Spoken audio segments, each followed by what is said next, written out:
अगर आप भी लेना चाहते हैं देश दुनिया की तमाम जानकारी तो आज ही सब्सक्राइब करें हमारे चैनल को। साथ ही नीचे दिए बेल आइकन को जरूर दबाएं ताकि हर अपडेट आप तक पहुंच सके। नमस्कार, साक्षी न्यूज़ नेटवर्क आप सभी का स्वागत है। देश में कोरोना की स्थिति में तेजी से सुधार हो रहा है और 2 महीने में यह पहली बार हुआ है कि 24 घंटे में संक्रमण के नए मामलों की संख्या 1 लाख से कम रही है। पिछले 24 घंटे में 2123 और लोगों की मृत्यु हो गई है और स्वास्थ्य मंत्रालय के ताजा आंकड़े क्या कहते हैं ये आपको विस्तार से बताएंगे। इसके साथ ही बताएंगे कि उत्तर प्रदेश से एक बड़ी खबर आ रही है। खबर यह है कि उत्तर प्रदेश से सभी जिलों से कोरोना कर्फ्यू समाप्त करने का निर्णय लिया गया है। मुख्यमंत्री योगी आदित्यनाथ की अध्यक्षता में एक उच्च स्तरीय बैठक में यह निर्णय लिया गया क्योंकि उत्तर प्रदेश में कोरोना की स्थिति में तेजी से सुधार हुआ है। खास तौर पर अगर हम देखें, आंकड़ों पर नजर डालें तो इस समय पूरे उत्तर प्रदेश में मात्र 14,000 लोगों का ही इलाज चल रहा है कोरोना महामारी का। इसके अलावा अगर हम बात करें उत्तर प्रदेश के मुख्यमंत्री योगी आदित्यनाथ की, तो उन्होंने अब स्वास्थ्य अधिकारियों को निर्देश दिया है कि कोरोना महामारी से जो सबक हमने सीखे हैं, जो चुनौतियां हमारे सामने आई हैं, उनको चिकित्सा पाठ्यक्रम में शामिल करें ताकि आगे आने वाली स्वास्थ्य चुनौतियों से अच्छे से निपटा जा सके। क्या कहा है मुख्यमंत्री ने, इसके बारे में विस्तार से बताएंगे। साथ ही बात करेंगे अखिलेश यादव की, जो अब कह रहे हैं कि मैं भी टीका लगवाऊंगा। पहले उनको बीजेपी की वैक्सीन लगती थी, लेकिन अब वो कह रहे हैं कि ये भारत सरकार की वैक्सीन है और मैं टीका लगवाऊंगा। हम आपको बता दें कि उनके पिता और सपा के संस्थापक मुलायम सिंह यादव ने भी एक दिन पहले कोरोना रोधी टीका लगवाया है। इसके साथ ही बात करेंगे अमेरिका की, जिसने कहा है कि चीन को जवाब देना ही पड़ेगा, चीन को छुपा नहीं सकता है। कोरोना वायरस कहां से आया, किसने उसकी उत्पत्ति की, किस वजह से वो पूरी दुनिया में फैला, इसकी जांच की जाएगी, निष्पक्ष जांच की जाएगी और चीन को सवालों का सामना करना ही पड़ेगा। इस पर भी आपको जानकारी देंगे, लेकिन सबसे पहले बात करते हैं स्वास्थ्य मंत्रालय के ताजा आंकड़ों की। भारत में 63 दिन बाद 24 घंटे में कोविड-19 के 1 लाख से कम नए मामले सामने आए और नमूनों के संक्रमित पाए जाने की दैनिक दर भी गिरकर 4.62% हो गई है। केंद्रीय स्वास्थ्य मंत्रालय की ओर से मंगलवार सुबह 8 बजे जारी किए गए आंकड़ों के अनुसार देश में 66 दिन बाद 24 घंटे में सबसे कम 86,498 नए मामले सामने आने के बाद संक्रमितों की संख्या बढ़कर 2,89,96,473 हो गई है। इससे पहले 2 अप्रैल को 24 घंटे में 81,466 नए मामले सामने आए थे। वहीं 2,123 और लोगों की मौत के बाद मृतक संख्या बढ़कर 3,51,309 हो गई है।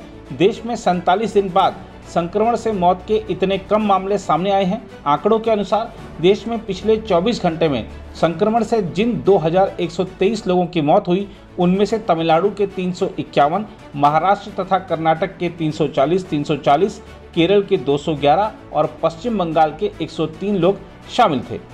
उधर उत्तर प्रदेश के सभी जिलों में कोरोना कर्फ्यू मंगलवार को समाप्त कर दिया गया।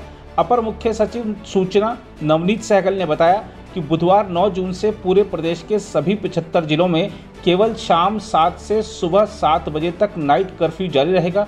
उन्होंने कहा कि अब प्रदेश के सभी जिले कोरोना कर्फ्यू से बाहर हो गए हैं। उन्होंने बताया कि यह फैसला मुख्यमंत्री योगी आदित्यनाथ की अध्यक्षता में मंगलवार को हुई एक उच्च स्तरीय बैठक में लिया गया। नवनीत सहगल ने बताया कि प्रदेश के सभी जिलों में कोरोना वायरस के उपचाराधीन मामले कम हुए हैं और अब प्रदेश में कुल 14,000 लोगों का इलाज चल रहा है। इस बीच समाजवादी पार्टी के प्रमुख अखिलेश यादव ने कहा है कि वह भी कोरोना वायरस रोधी टीका लगवाएंगे। अखिलेश यादव ने ट्वीट किया, जनाक्रोश को देखते हुए आखिरकार सरकार ने कोरोना वायरस रोधी टीके के राजनीतिकरण की जगह यह घोषणा की कि वह टीके लगवाएगी। उन्होंने कहा, हम भाजपा के टीके के खिलाफ थे, पर भारत सरकार के टीके का स्वागत करते हुए हम भी टीका लगवाएंगे। वह टीके की कमी से जो लोग टीका नहीं लगवा सके थे, उनसे भी लगवाने की अपील करते हैं। उधर उत्तर प्रदेश के मुख्यमंत्री योगी आदित्यनाथ ने उच्च शिक्षा के विद्यार्थियों को गुणवत्तापूर्ण और रोजगारोन्मुखी शिक्षा प्रदान करने के निर्देश देते हुए कहा कि विश्वविद्यालयों को नर्सिंग, फार्मेसी, बायोकेमिस्ट्री तथा बायोटेक्नोलॉजी के नवीन पाठ्यक्रम तैयार करने चाहिए ताकि भविष्य में कोरोना जैसी महामारियों की चुनौती से निपटा जा सके। एक सरकारी बयान के अनुसार मुख्यमंत्री ने कहा कि स्वास्थ्य सेवाओं को सुदृढ़ करने के मद्देनजर विश्वविद्यालयों द्वारा नर्सिंग, फार्मेसी, बायोकेमिस्ट्री तथा बायोटेक्नोलॉजी के नवीन पाठ्यक्रम तैयार करने पर ध्यान देना चाहिए ताकि भविष्य में कोरोना जैसी महामारियों की चुनौती से निपटा जा सके।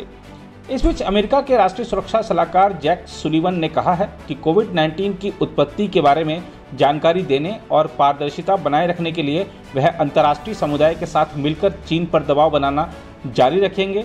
सुलिवन ने कहा कि इसके साथ ही अमेरिका अपने स्तर पर समीक्षा और प्रक्रिया को भी जारी रखेगा।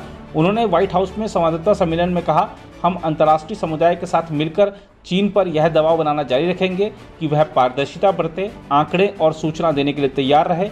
वह कहता है कि वह इसमें शामिल नहीं होगा तो ऐसा नहीं होगा कि हम खड़े रहकर केवल यह देखते रहें कि उसकी और कोई बात मान लें। उन्होंने कहा कि राष्ट्रपति जो बाइडेन पदभार संभालने के बाद इस सप्ताह अपनी पहली विदेश यात्रा पर जब विदेश के नेताओं से मिलेंगे तो यह भी बातचीत का एक विषय होगा। आइए आपको मिलवाते हैं पश्चिम बंगाल की मुनमुन सरकार से। इन्होंने जब देखा कि महामारी के दौर में एम्बुलेंस वाले मनमाने दाम वसूल रहे हैं, जो कोरोना के मरीज हैं उनको कोई मदद नहीं करता है, ये आगे आई क्योंकि इनसे सब कुछ देखा नहीं जा रहा था। और सबसे बड़ी बात यह है कि ये ई रिक्शा की पहली महिला ड्राइवर हैं। इन्होंने एक मिशन बनाया कि जो भी कोरोना संक्रमित है, कोरोना पीड़ित है, उसको मैं अस्पताल तक पहुंचाऊंगी, उसकी मदद करूंगी। और वाकई इनका ये जो अभियान है आगे बढ़ता जा रहा है। आइए आपको दिखाते हैं, मिलवाते हैं मुनमुन सरकार से।